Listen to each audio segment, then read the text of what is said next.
Hello everybody. Before I start this video, I want to let it be known that I am not a religious person in any way. I don't follow or practice any specific religions. I just have received transmissions from Source itself.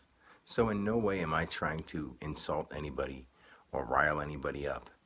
But this stuff needs to be known because you can be saved if you just understand what everything means. So, on with the video. All right, everybody.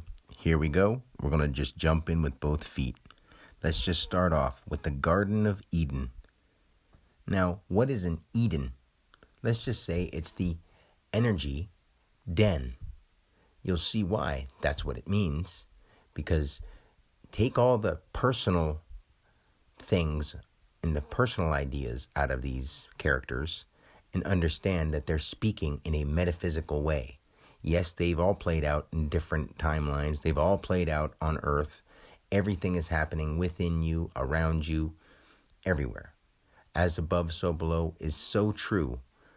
People have no idea how deep it goes and how far it goes. It does both. Now, the Garden of Eden is simply the garden of expressed Daya, or the working through energy. ED means done, or something that has been expressed and gone through. That's why we put it at the end of every word. And then we have EN, which is 14. So it's E4, E14. Because now we've come forth into tense. It's the Garden of Energy Den. Now moving into the two characters, we have Adam, which means ADAM, before the morning. Add AM. And then we have Eve, which is EVE, bottom line expression of vitality that can express. The female, it has to have something added to or administered. When you put the two together, you have the advent, or they have come into the event. Pretty simple to understand what these things mean. One's the male and one's the female aspect. It doesn't mean anything other than that. And why weren't they supposed to eat the apple? Because the apple signifies application, or applying yourself to knowledge. The tree of knowledge, if you eat nothing but animals and act beastly, you're going to take on those feelings inside your body, those resonations.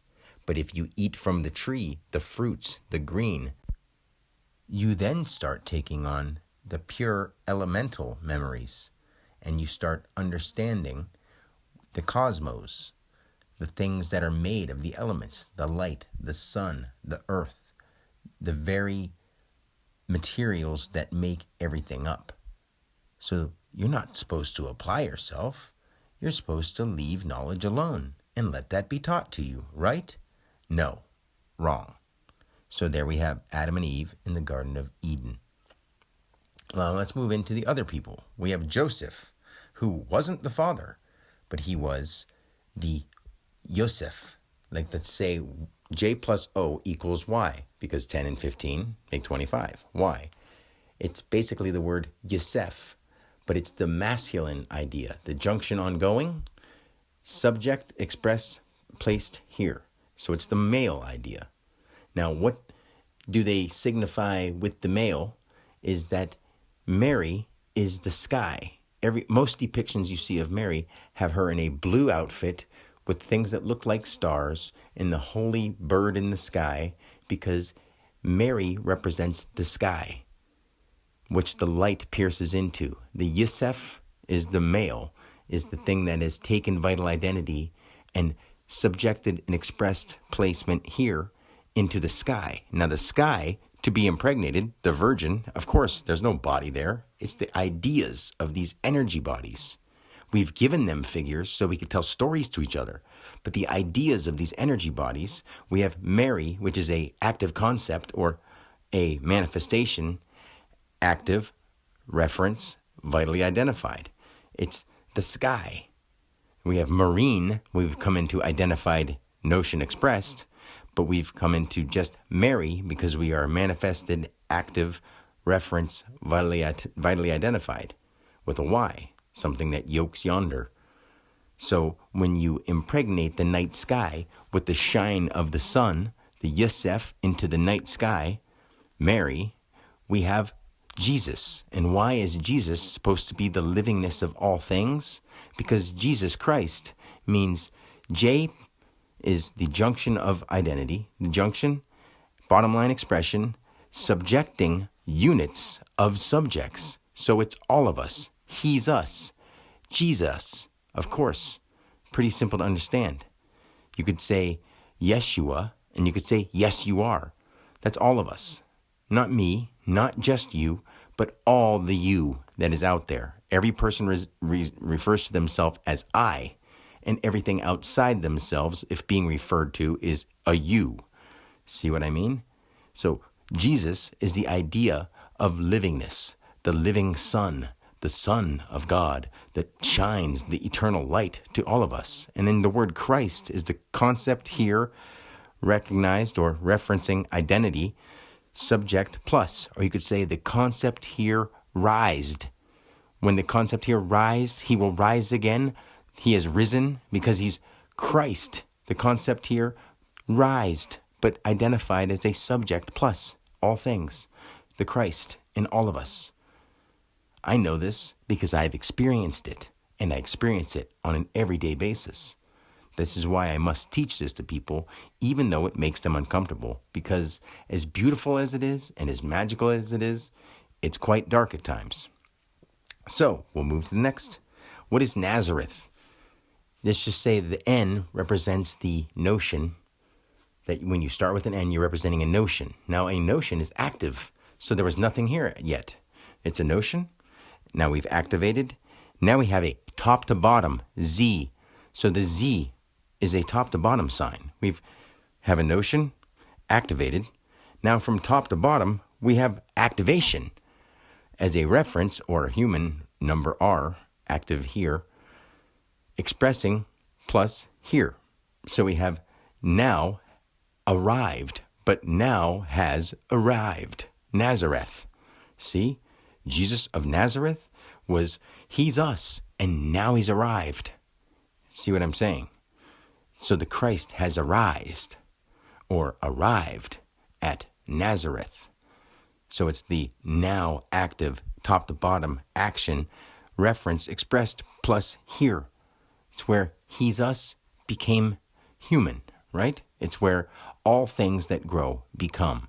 We can use it as a parable, but this has also happened many, many, many times. Not just once, not just in the book you've read, not just in the stories you've heard, but many, many times. And we've all done this. So it's not just one specific person we're supposed to glorify and put on a pedestal. It's inside you. And you need to understand this because this is what's holding you down in a lifetime of perpetual slavery. And I can't sit back and do nothing because I'm willing to die again for this. So move on to the next. We have Mary Magdalene. Now, the mother of Christ, or the mother of Jesus, was Mary, the Virgin Mary. I wonder why. Because now we have Mary Magdalene and Christ, the living Spirit, the living light in all things, the Christ within us. Jesus is supposed to have been with Mary Magdalene, who is identified or suggested to be a prostitute in some ways. Why is that? Because Mary is a manifest active reference, vitally identified, but since we're giving them human qualities, you could say manifest active referenced person, vitally identified, and then say Magdalene. Like I've said before, D is in the doorway in which things come through. So we have Magda, not magma. What is magma? Now it's manifested. It's manifest as or active generated manifest activity. That's magma. The liquid from the ground when you're talking about that intense. Now, if we gave a personification to the idea of the ground giving birth, it would be Magdalene, because it's of the land. It's from the land, the living light, now in the land, Magdalene. See what I'm saying? If you don't, you're trying not to, because I'm making it very simple. I've lived this. I've seen this. I know this. This isn't something I'm just trying to tell you because it's good for my health. Believe me, it's not. People are going to be very mad about this because they've been lied to by other people who are making money off of them and keeping them enslaved with an idea of something out there that's going to save you. No, the thing that's going to save you is what I'm speaking about right now. The truth is going to save you. It will set you free. God is the Word, and all of these words are magic. All of these words are living spells, and all of them are within you. So let's go to the next one. Jerusalem, the place where the prophets predicted the coming of the Messiah. Why is that? Juru, let's say junction, expressed, reference, unanimous, or unit. Salem. Salem? The witches, the people who could foretell, and the prophets saw the coming of the Messiah in Jerusalem. Well, isn't that just a coinky-dinky? No, it's not, because these occult groups have been around for a long, long, long time, and they know how to make stories, and they know how to use the magic of words. Not as well as I do, but I don't use it against people. I understand it, and I'm teaching it to people slowly and surely, because I'm making sure that the wrong people won't get this in their hands. Believe me, I've had enough threats. Okay, so we'll continue to Bethlehem.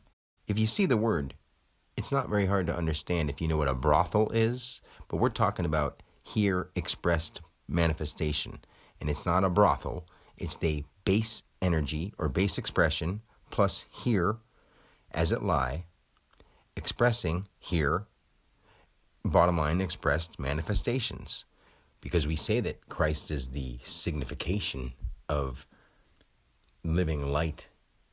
And if that was born at a place, it would be the place where energy became woven together down the center. The Bethlehem, or the Bethlehem, because that's what it is. I'm not trying to play with words. I'm just trying to say it in elementary form so that you can understand it.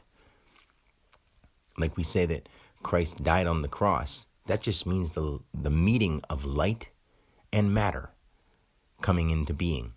Each one of us is a Christ.